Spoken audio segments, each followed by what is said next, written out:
They say the full moon reveals secrets, but for some, it awakens monsters. In the quiet town of Ravenshade, when the moon rose full and silver, people locked their doors and prayed they would see morning, because something ancient walked among them. This is not just a werewolf story. This is a story of love, of curse, and of a monster who never wanted to be one. Ravenshade was a town forgotten by time. Nestled between thick forests and shadowed hills, it looked peaceful by day. Children laughed, shops opened, life went on. But at night, the forest breathed. People whispered of missing animals, of claw marks on trees, of howls that sounded almost human.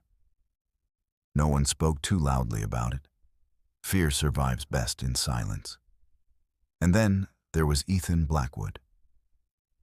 Ethan was quiet, tall, reserved. He lived alone at the edge of town, closest to the forest. People thought he was strange. They didn't know the truth. Every month, 3 nights before the full moon, Ethan locked himself inside his cabin. Chains on doors, boards on windows. He counted the hours. He prayed for dawn, because when the moon was full, his bones burned, his veins screamed, and the beast inside him woke up. The curse began 10 years earlier. Ethan was 17, lost in the forest, bleeding. He remembered yellow eyes in the dark, a growl, pain. He survived. But survival came at a price. The first transformation nearly killed him. Bones snapping, skin tearing, a scream that no human throat should make. By morning, he woke naked in the woods, covered in blood, with no memory, only guilt.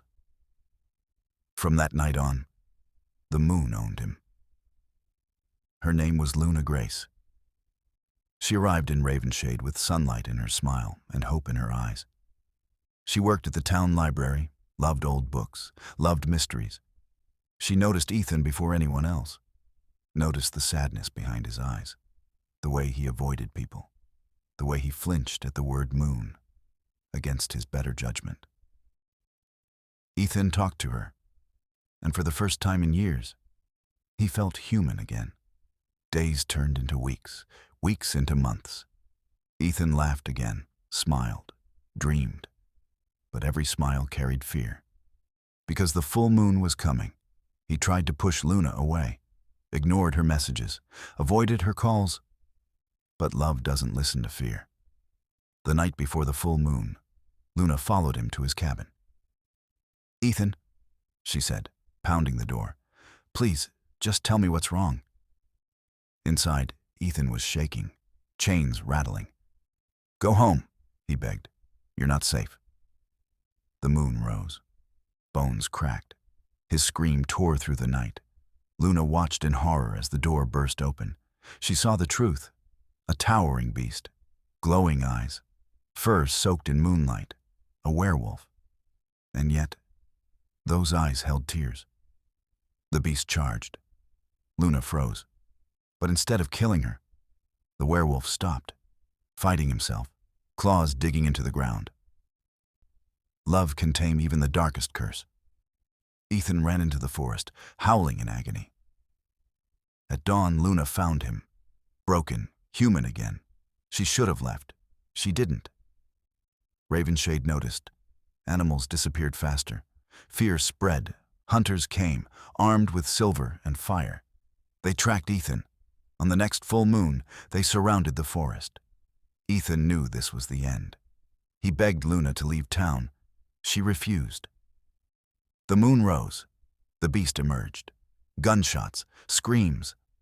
Luna ran between them. She stood before the werewolf. "Ethan," she cried. The beast roared, then knelt. A silver bullet flew. Ethan stepped forward and took it. The curse broke with his life. By morning, the forest was silent. No more howls, no more fear. Only a girl, standing beneath the moon, loving a monster who died human. They say the forest is quiet now, but on full moon nights, if you listen closely, you might still hear a howl, not of pain, but of love, fade to black.